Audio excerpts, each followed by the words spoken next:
Okay, so it's 6, okay, we're all set to go. It's 6, our president has come. So it is 6:03 PM. I am going to open this meeting. This is the Board of Education work session, Wednesday, May 8th, 2019, at 6:03 PM, Nashua High School North. And I'm going to take the roll, and then I'm going to turn it over to our president, who has just arrived. Okay. Mrs. Oden? Here. Ms. Raymond? Here. Mr. Kaufman? Here. Mr. Mosher? I'm here. Mr. Mosher is joining us by phone. Are you by yourself tonight, Mr. Mosher?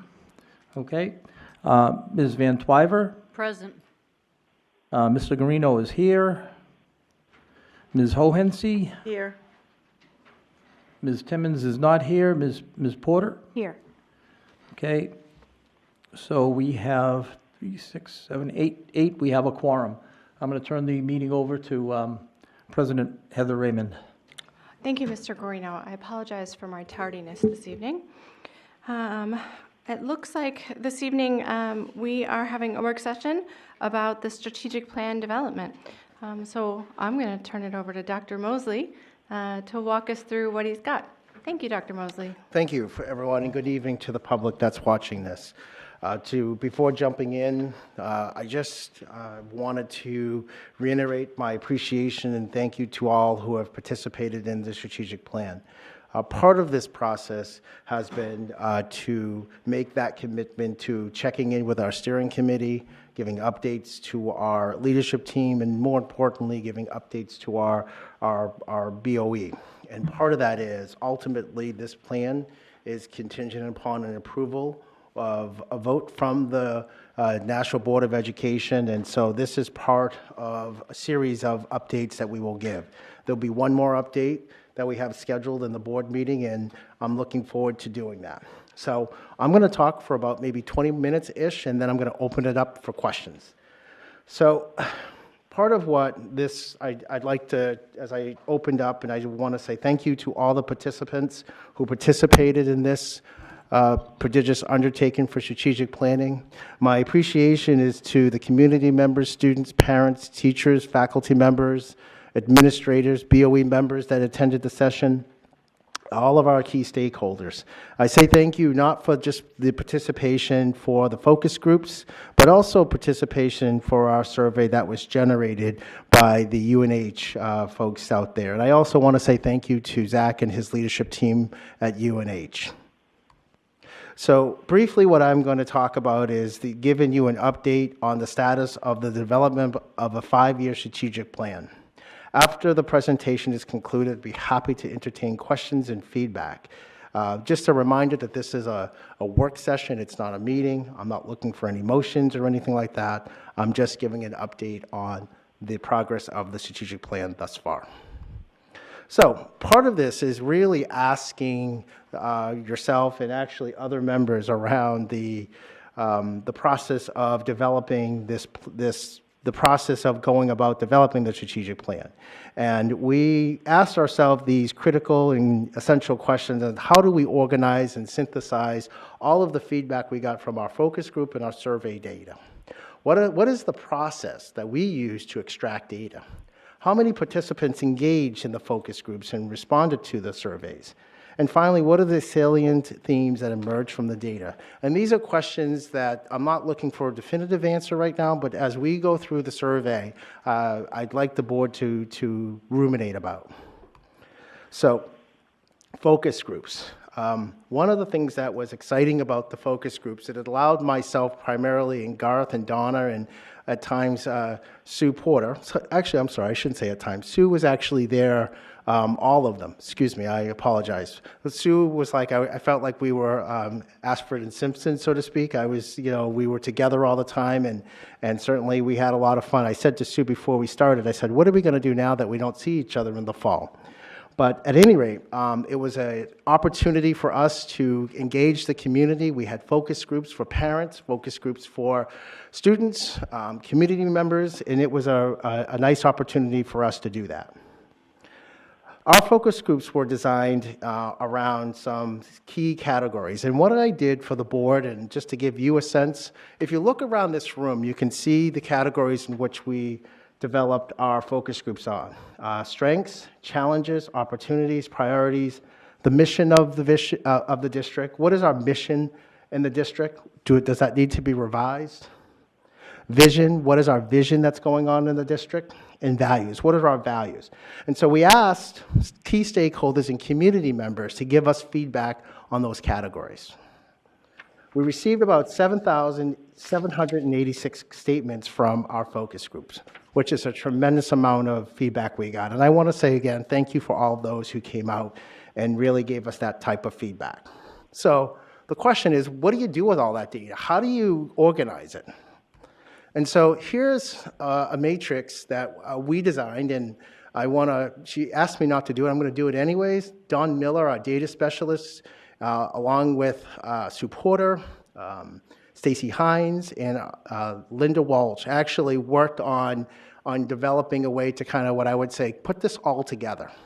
So let me kind of walk you through this a little bit. If you look at the focus group sessions, that's what we did. And then we developed categories in which people could react to strengths, challenges, opportunities and priorities, and then feedback on our mission, values, and vision. And then we had close to 8,000 statements. And then from there, we created a database, just basically categorizing, we created a database to sort through these statements.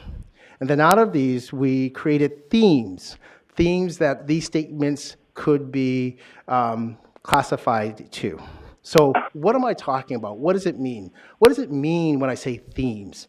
And so when you look at the data, one of the themes, if you look at the left-hand side, the themes, and I'll just kind of briefly go through them, is culture, human capital, leadership, student programming. I'll stop right there because I can, funding and supports and discipline. So when we looked at the discipline, we were very clear that we got close to about 2,400 reactions over our culture within our schools. Human capital was another big indicator for our focus groups, with a response of about 643. Followed by leadership and student programming, funding, support, discipline. If you look over to the right-hand side, those were comments that had the least reaction compared to the comments on the left-hand side. And so this is a lot of numbers and stuff, and we really thought, and for the public, and just to continue the discussion, what does it look like? How do we classify it? So when we looked at all of what we call the themes that emerged, we had approximately about 39 themes that emerged from the focus groups in terms of reactions. And our top ones being culture, human capital, and leadership. Now, when we talk about culture is a very interesting word because culture, there's no one definite, thank you. There's no one definitive answer. There's no right or wrong definition. Culture is the way that we do business. Culture is the way we interact. Culture could be defined as how we treat each other, how we communicate with each other. So culture is one that, in the sense that we found that, and for the focus group, people were very, and it can be our strengths and weaknesses too, but people were very concerned and also supportive of our culture as well. People also felt that it's important to understand that human capital is important to us as well.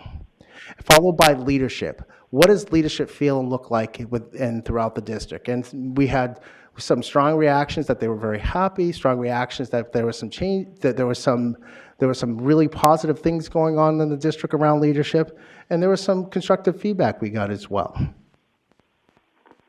So to kind of summarize here a little bit, the focus groups were, our top 3 themes was culture, human capital, and leadership.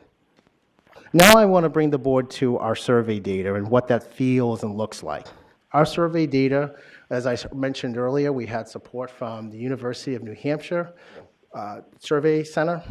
For teachers and administrators out there watching this, we have had some relationships with them before and connections with them because they were also responsible for generating our teacher culture survey we've used last year as well.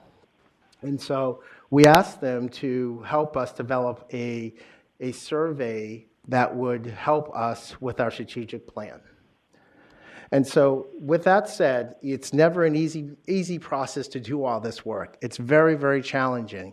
And it's challenging because when you're developing a survey and you're asking different demographics throughout the entire district to give you feedback on where they want to be under strengths, weaknesses, and challenges, and other things like mission, vision, and their culture and their definition of how they interact with the district, it can also lead you down what I call interesting rabbit holes. Again, I want to give credit to Don Miller in terms of stepping back and understanding the needs of our students and faculty and our teachers and the diversity of developing such a survey. And it was not just one blanket survey we developed. We actually had to develop what I would consider surveys specific to the demographics. So in other words, we had to develop a survey for students, teachers, staff members, parents, and community members. So that in itself took some time to do.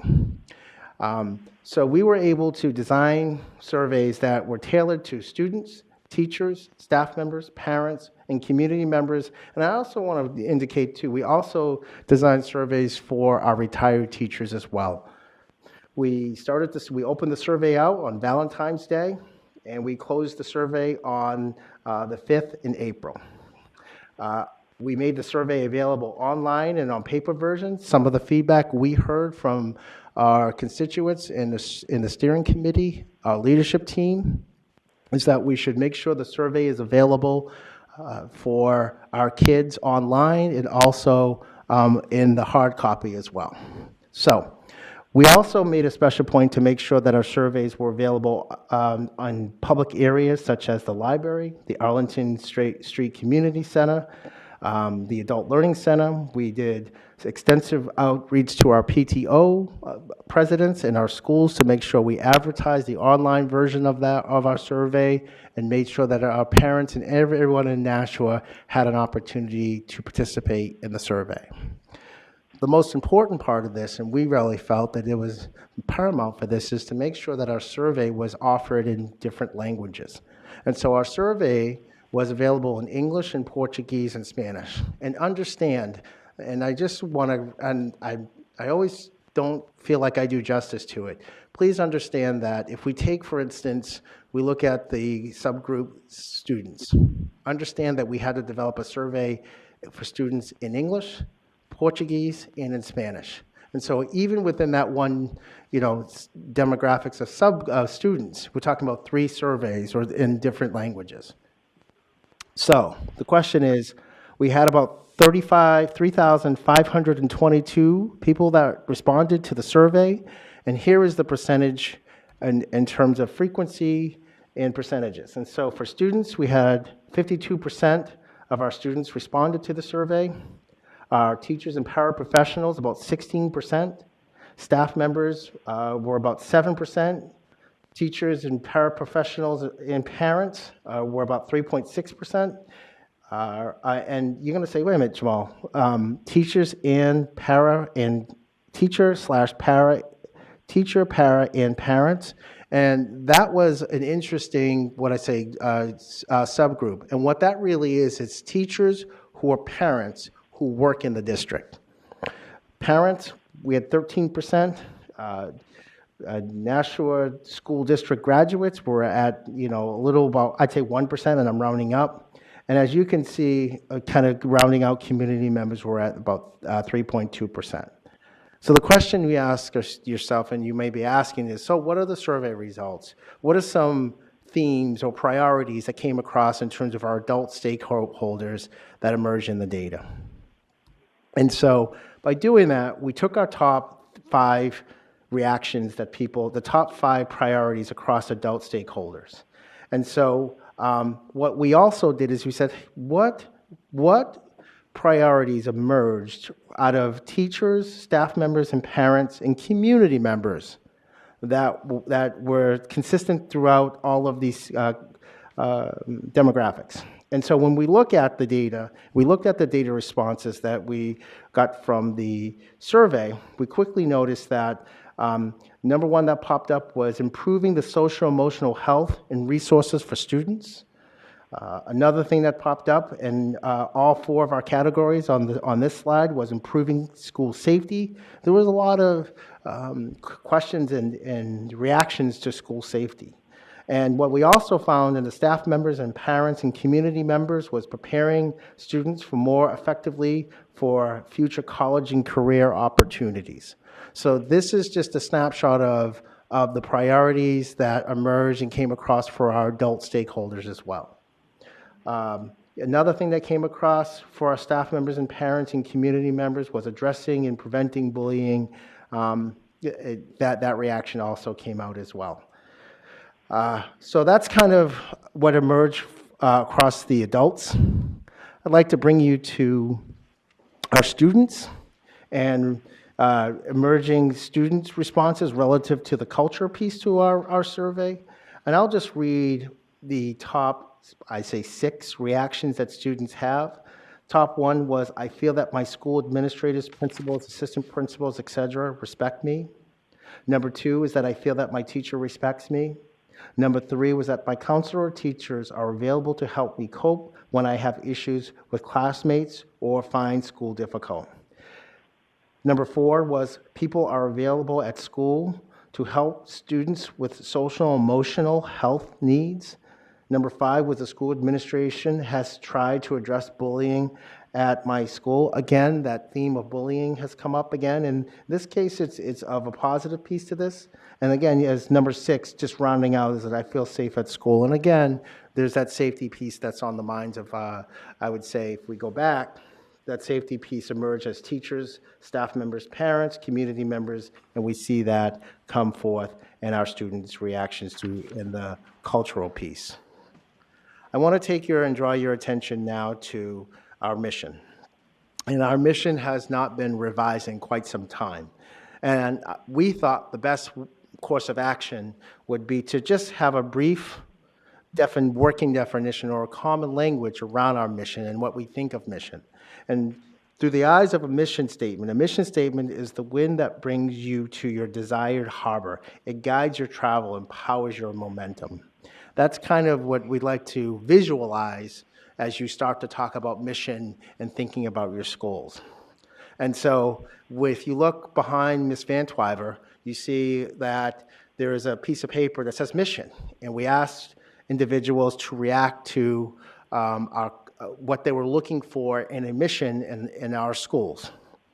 And so to organize this data, we had to think about big picture. Big idea. And when we use the expression big ideas mean that these were themes that emerged out of the reactions when people were looking at and discussing mission, when putting their reactions on a piece of paper that's listed, that's posted right behind Ms. Van Twyver.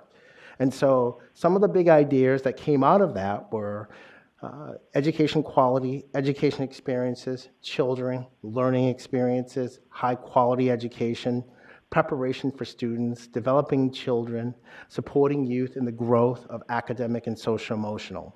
Those by far were things that people were looking at or would like to see some type of wording in our mission statement for the district. If you notice, there are outside, you see some words that are connected, and I'll just read some of them, and I don't have any particular order in which I'm reading them, but I want just people to be aware that these were also some themes and some words that occurred quite frequently as well. Not as much as the big idea words that occurred, but certainly they were out there: compassion, determination, accountability, nurturing supportive community, creating productive people, diversity, goals, relationship, talented students. And again, just interesting enough, we see that word respect again pop up again. And these were statements that were made when people were reacting to what they were looking for in the vision. But the big idea words that we see in that box really popped up quite a bit. So what do you do with all this information? How do you categorize it? There's just so much data. As I said, there was about close to 8,000 statements that we had. So part of that is, and I always like to use the word, I want to say draft. I'm still going to say draft, draft, draft. I said it 3 times. So this is by far, we were just drafting a revised mission statement based on the data statements we received from our focus groups around making some of those revisions to our mission statement for our 5-year strategic plan. So part of what we came up with is Nashua Public Schools will produce nurturing, community-minded, and global-oriented citizens. Nashua Public Schools will create innovative leaders for the 21st century. Our students will think critically, embracing the challenges of the global economy. Nashua Public Schools will create high-quality educational experiences for diverse learners. Nashua Public Schools will develop well-rounded students who practice critical thinking and global awareness. Our students will demonstrate compassion and empathy for all citizens. Now, these are drafts, and again, it's likely that we're going to find more iterations of these drafts, but certainly it gives us a jumping off point or a springboard when we bring this back to our steering committee and when we bring this back to our leadership committee. They will certainly give us more feedback. I just want to make note that we want our mission statement for our students to embrace it in a way where they can cite it, they can read it. You don't want a mission statement that, Sue and I would say that reads like War and Peace. We want it to be something that is that people can really relate to and connect to. I want to draw your attention to the vision. And in the back there, you see someone with a little bit of a telescope there, and it's kind of like, where are we going? Where is the direction of the district in terms of vision? And so using that same process, we came up with big ideas around the vision. And I'll just kind of read the big ideas around the vision reaction we had. The vision is right behind Ms. Hohensi in terms of the data piece we use in terms of gathering statements. And the poignant statements that were prevalent in terms of big idea were empathy, students' well-being, mindfulness. And this was by far at first when I came across it in the data set, I thought it was just one anomaly in terms of happy district, but you would be surprised how many times the word happy popped up when it came to vision. It was pretty significant to the point it made it to the big idea. Happy. People want a happy district. They want to be content. They want to be happy. And that's what they want in their vision. Creativity and innovation. Again, you see that word diversity pop up again. Student success. And this was another phrase or word that came up. People want this to be the model district. And I used the word model district. I also saw words like number one district in the nation, number one district in New Hampshire, the model. That was also pretty salient as well. Another, words that I just want to, statements that also were connected to the vision was inclusion, lifelong learners, loving place for students and teachers, best schools, high expectations. You see this word again, respect. By far, teachers felt like they wanted to be respected. Students wanted to be respected. Parents wanted to be respected. And they want that reciprocity when it comes to that respect. Collaboration, common goal. People want to be happy in going and having a common goal to go to the same place. And again, you see that number one district, be the best. And kindness and global citizenship. Or citizens, excuse me. So in that, we try, this is a draft and draft. And so we wanted our vision statement to be reflective on the feedback we got. And so here are some drafts, and we certainly will do some massaging when we go bring this back to our focus, bring this back to our steering committee and bringing it back to our leadership. And please, feel free to give us feedback tonight as well around creating global and lifelong learners, developing critical and global thinkers, creating and maintaining a stable and consistent school district. It's always, this is just a thought, we were talking about this earlier today, but our district is built on the 5 C's: community, collaboration, caring, creativity, and citizenship, creating worldly, lifelong learners to be productive citizens for the 21st century. Finally, I want to get to value, is what do we value? What are our value statements? Themes that popped up were our kids, again, that word respect, student improvement experiences. This popped up quite a bit, the golden rule, how to treat people and how to interact with individuals. Transparency, community, high integrity, global awareness, diversity.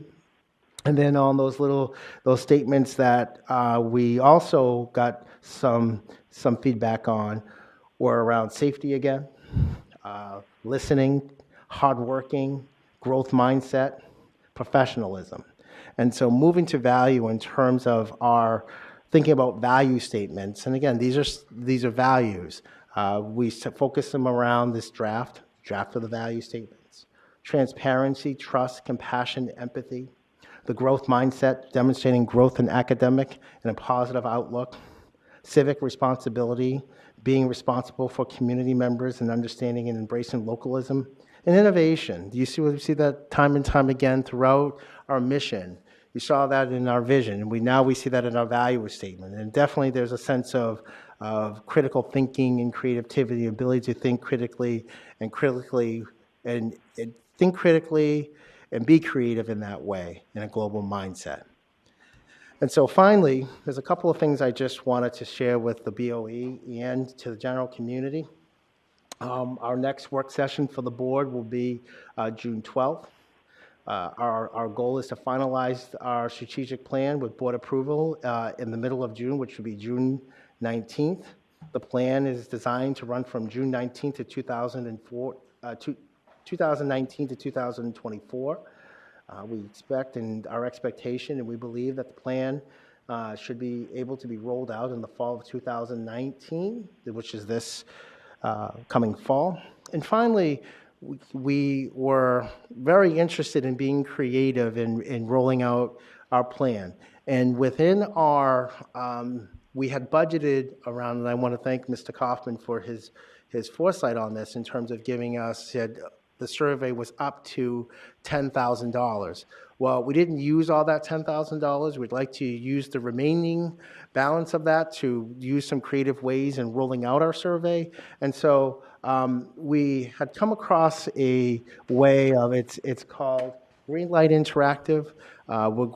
We'd like to use an animation type of media to roll out our strategic plan, and we're going to be going through the plan ops to get approval, and then it'll come to the board.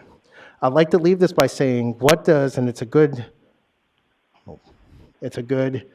way of I'd like to end this and just say, the question is, Jamal, what does this whiteboard animation look like? And so I'll just leave you with just this little, I'd say, teaser, because I don't want to give too much away, because then people say, okay, I know what you're going to do. But this whiteboard animation is something that we'd like to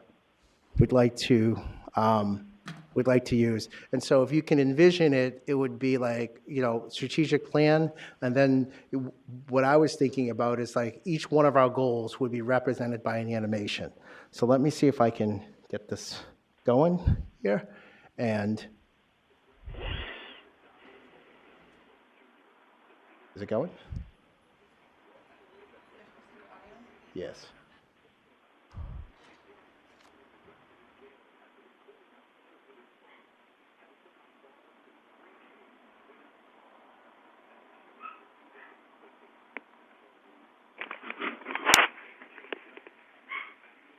It's really quick. Our animation, it's not this long thing. Or under a bridge, wearing a bright fuchsia Thank you. gown. Whether you make lots of money or just a little, scrounging for food, every morsel and victual. Whether you like Russia, red hats and the wall, or whether you think Trump should take a big fall. Whether you pay homage to Jesus in a church, the sacred home where Christians perch, or worship Allah, the one true God, aiming for paradise, if not too flawed, or celebrate the Festival of Lights with a candle burning each of 8 nights, or meditate on a beach by the sea. All right. So there is the intent of this animation is the intent is to acknowledge religious practices and also acknowledge differences, and that's all it is for that. But if you can see, it's a very creative way to communicate a lot of information through animation.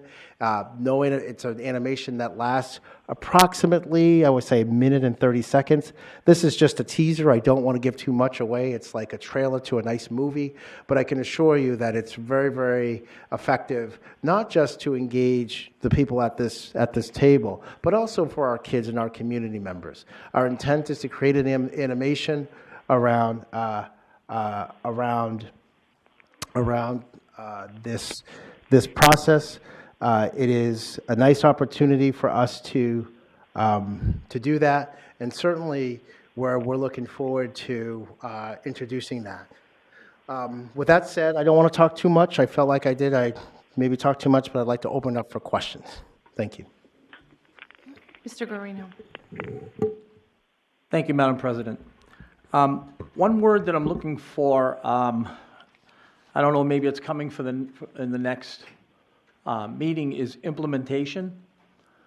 So once we create a plan and we have a report of that plan and we approve the plan, I was hoping that we could have some kind of process or that kind of guides the plan for implementation. So I just want to know if you can say a few words about that. I think that's a great feedback. And I think the idea. Part of that is what do we want to do? All 5. Let's say we come up with. Let me just kind of step back. Part of what we want to make sure is that we don't create a strategic plan that reads like War and Peace. And the discussion we've had, Mr. Guarino, it's a great question, is what to implement and how much. And from my perspective and from the steering committee's perspective and from the leadership perspective, we want to focus on 3 to 5 goals-ish. And each year, we focus on one of those goals. And I think that's essential because you're not going to, no school district is going to be too effective when you're focusing on multiple goals. We want to focus on one goal per year, ideally, but not only just focus on that, but make sure that goal is feasibly funded. And one of the things that Alderman Dowd said is that he'd like to see from all the divisions some type of budgetary strategy around goals that we have for the district, and I think that's a great idea. So that rather than us waiting until December to decide what our funding should be or the percentage, we should know that already. And so I think that's a great idea. So my idea and our idea is thinking to develop feasible strategic goals, preferably one goal per year, and connect that with a strategic budgetary piece to that so that we have the goal, we have the funding expectation, and there are no surprises. So I can certainly make sure that that's part of that, and as we start to design it, we can certainly put down action steps or implementation steps for that. And I'd like to see if we do, we have goals and then we have recommendations, conclusions, recommendations, and we want to implement those goals. I would like to see us look at some short-term, low-cost changes that we might be able to implement, and as kind of break up the actions, because not everything has to be a huge undertaking, expensive undertaking. There might be some things we can look around and say we can make some changes that don't cost a lot of money. I don't know what they are, but I'm saying kind of categorize the actions that we're going to take, so that they're not all we're not always talking about some big project Sure. that costs a lot of money, and people kind of lose sight of, well, we'll never get this done or whatever. But we can have maybe some short-term, low-cost. There may not be, you know, maybe we can identify those and have those too. So it'd be kind of a two-pronged strategy, you know. Yeah. Well, thank you for that. I think Marzano talks about type 1, type 2 change, and I believe type 2 is, type 1 is, and I'm trying to quote the research, but it's forgetting me, but I'll clarify. Type 1 is incremental, meaning small changes, and type 2 is large. So type 1 can be a minor change to the schedule. Type 2 is like a building project, which is pretty significant. But certainly, we'll look for that feedback and see what we can do on that. Thank you. Thank you. Mr. Kaufman? Thank you. I have several questions. If you can get back to me. But I guess I'll start off with, I didn't see anything in your presentation. I was kind of disappointed in what I saw about the focus on academics. I didn't see much of a focus on academics. I saw the community members and the parents talking about CTE and College Ready, but I didn't see that from the staff or the other adults. But I guess I have several things. I'll start off in the middle of my list. Is there anything in your plan that's about the district creating revenue by enhancing or expanding special ed services to accommodate Nashua-specific needs as well as regional students? I mean, a strategic plan there's nothing in here about budget. There's nothing here about expenses. There's nothing here about spending or where it should go. You could say it comes later, but do you have an answer to that? Is that something that's going to be added to the plan? I do have an answer. I'm not making this plan. I'm not. And I want to be very clear about expectation. Neither is Sue, neither is Don Miller or anyone. What we're doing is that we're using a data-based, ground-up approach to how we receive feedback from our constituents. And so what I want to do, Mr. Kaufman, is direct you to the pie chart here.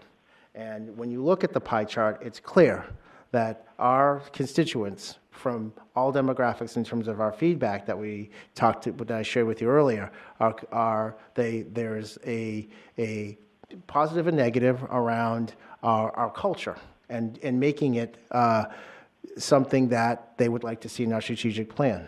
The other piece to it is the human capital, and that's very essential. And in the budget pieces to it, if you look at the city report that we submitted downtown, this district has lost about 55.6, I believe, employees, and they're feeling that.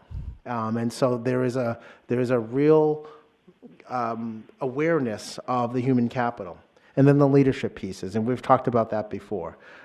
Part of, and if I can draw this to you here, if we look at funding, there is about 301 responses for funding. You talked about special education. I'm just kind of looking, oh, here it is. Special education, we had 147 responses. So in terms of where I see the priorities and where we're looking at the fund, we're just using the data is telling us where to focus. The data is asking us it's actually directing us where to go. So certainly I'll take that under advisement. I can certainly tease that out, but I hear you. If I may, Phil. So if the data drives everything, then here's what I see. I've been on this board 3.5 years, and before I got here, I know that this particular item, producing revenue for special ed, I mean, that's $5.6 million. We just added another $800,000 to fully fund that line, and we already traditionally were going to be short. And strategically, if you don't go through the budget process, if you don't sit here and look at $5.6 million being shipped out of the district, where some of that might be able to come back in the future, the parents really don't know that, the educators don't know it, the staff doesn't know it, the students don't know it. There's 9, 10 people in here, 9 board members who have the responsibility for the budget. Ultimately, we approve it. And it's my perspective as somebody who's worked through this budget 4 times now, that's a hot button. And I realize that you're driving your comments and your goals and whatever by the feedback that you got. But the reality is, from a business where 160, what is it? 167 million. $167 million business. And we get some revenue for medical services, special ed and stuff. We need, that is a cost that goes up every year that we have an opportunity to address in a strategic plan. Unfortunately, the community that you selected to weight your feedback doesn't have the day-to-day knowledge of the budget, the pressure points on the district, the expenses. For example, I'll just mention another item. I don't see anything in this plan mentioned about the long-term vision for the delivery of IT services. That goes up every year. We on a 5 or 6 year cycle to replace our equipment. We're spending over $200,000 for one communication switch in this next budget cycle. That's over and above the $1 million that we typically spend. Technology is a huge piece, yet I didn't see any kind of focus given to that. I have a couple of more. I don't want to hog the time, but I hope we'll have another opportunity to continue the discussion. Yeah, thank you, Mr. Kaufman. I take your point in that you would like to see more of an emphasis on the financial future of the district, and I think that that's an important point to be made. I also want to say that I think at this point we're looking at broad concepts and not necessarily the specifics that you're hoping to see in the final implementation. So I too would like to see some of those specific things as we move forward, and some of the, as we make budgetary decisions, having an idea of long-term instead of just patching holes, which I think is kind of what we've been doing. Mr. Guarino, unless somebody else hasn't spoken and they'd like to speak for the first time. Okay, Mr. Guarino. I just wanted to say that, I appreciate what Mr. Kaufman said about the special ed, trying to bring in the special ed rather than send it out, because it is a giant cost. And we do discuss this at the committee level. And also, we've been discussing this at the construction and the joint committee. So not only is the board aware of that issue, the aldermen are very much aware of that issue. And although, and I think we're discussing building the possibility of building a new facility, and we can implement what you want to do then. A lot of people have already, have been on this. So I think that your comments are well taken, and there are people that are aware of this. Plus, we are going to rehab the other. Not only if we do build a new middle school, the other middle schools are going to get rehabbed too. So we're going to upgrade our facilities so we can do some of those things that you talked about. So there are people aware. I just wanted to add that in the conversation so that people understand that. Thank you, Mr. Guarino, and I do invite people to watch those meetings as well. They're very interesting as we're moving forward with the middle school project. Ms. Van Twyver. I have a question about the vision. Underneath it, it says the #1 district to be the best, and I'm wondering, what does that mean? What I said earlier around the people's desire to have that idea of being the model district, to be the best, to be the place, the beacon that every kid and every teacher wants to come to. Every kid wants to attend school here, and every teacher wants to come here and stay. If I can tell a quick anecdotal story to that comment, is that I was talking to someone who still is in the district, 2 people, and they said when we showed up, or when we got our jobs in Nashua, we were happy. We knew that we were the highest paid teachers. We knew that we had great retirement. We had great benefits here, and no one left Nashua. Because of some of the things that have happened over the years, that feeling of being #1 and the feeling of insecurity has increased in terms of insecurity, but that feeling of being #1 has dwindled. And so they want to go back to that time where they felt that the vision, the excitement, the consistency, the predictability within this district is starting to come through. And they want to feel like they're the best. Thank you. I'm next. Okay, Mr. Mosier. Thank you. Yes, Dr. Mosley, I appreciate your visions for the strategic plan. I think that we should have a definite time that we should have to implement the plan, say, and make it a 5-year plan or a 6-year plan, and to take the plan and break it down so you would have a module system where you take all of the things that you have mentioned, which are many, but they're all very vital to the operation of the district, and put them into these modules so that you have some way of measuring what you are doing, and taking the data and putting it to work in these modules so that you have a defined goal and objective to each of these modules. And if you're going to have one module that you're going to work on for a year, you can concentrate your thoughts into these modules so that you would know what you want to accomplish, and you have a time on which it's done, and then you have a way to measure your progress with goals and objectives, so that in each module you have definite goals that have to be attained and objectives that you're going to be looking to accomplish in these modules, so that over the period of time that you are operating the strategic plan, whether it be a 5-year or a 6-year plan, that you can say, this is what we've done. And I see that Mr. Kaufman has some very good ideas there, too.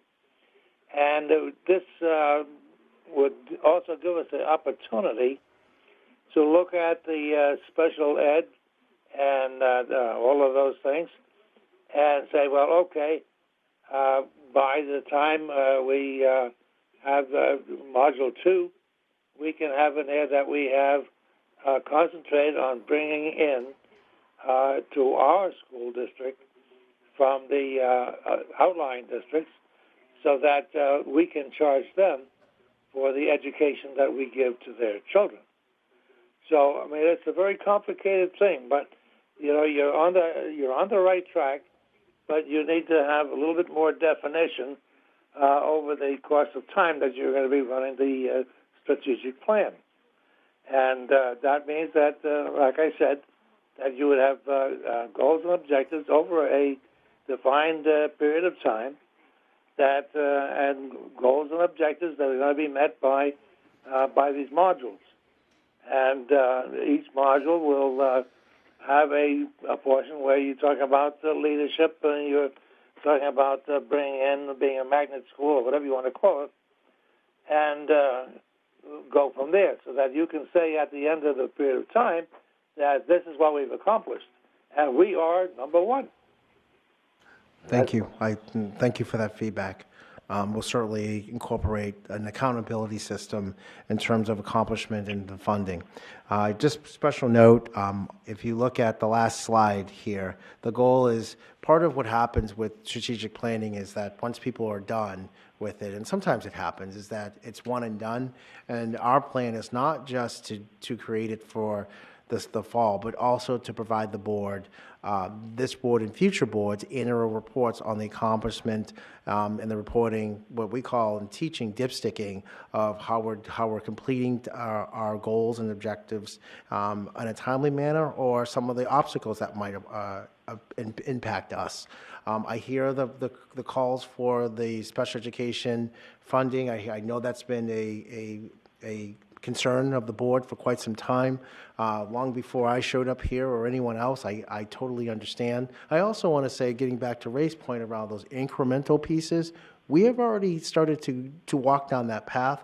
And if you remember in our budget, we actually put in a special education, I use the word liaison, I'm not quite sure the language we put in there, but it's someone to start to think about some partnerships with other districts around the out-of-district placement. So, we've, as a board and as a leadership team, we've already started to address that. I'm sensitive to time. It's a hard stop for me, only because the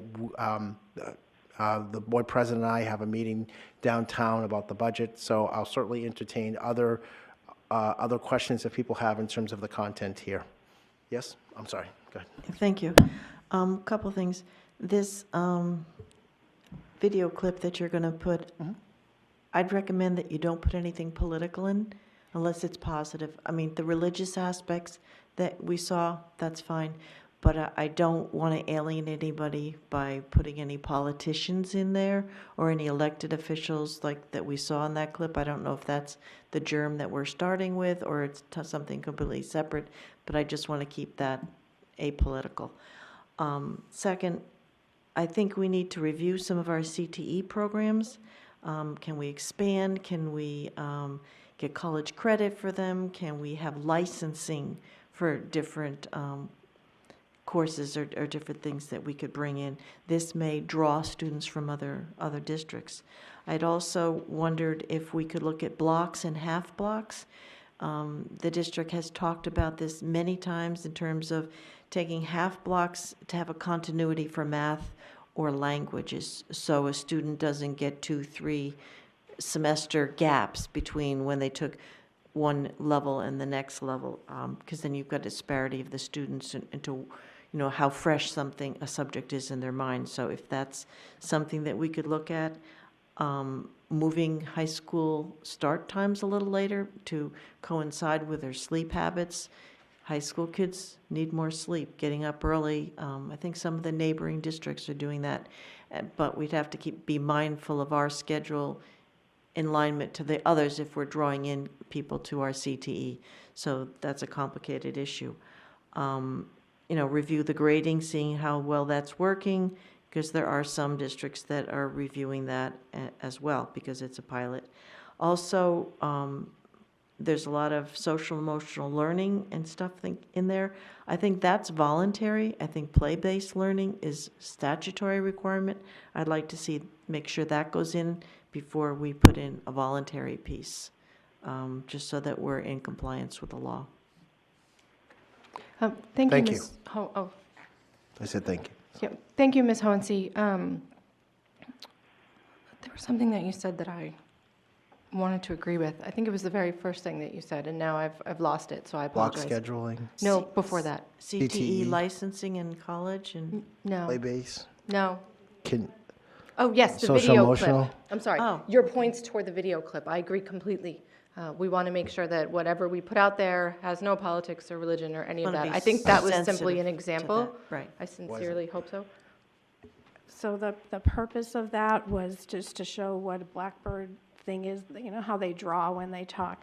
That was a bad example, I think. It's just, that was not, there weren't any, on that particular website, there were very few examples to choose from. So I think the purpose of that was just to show what it is.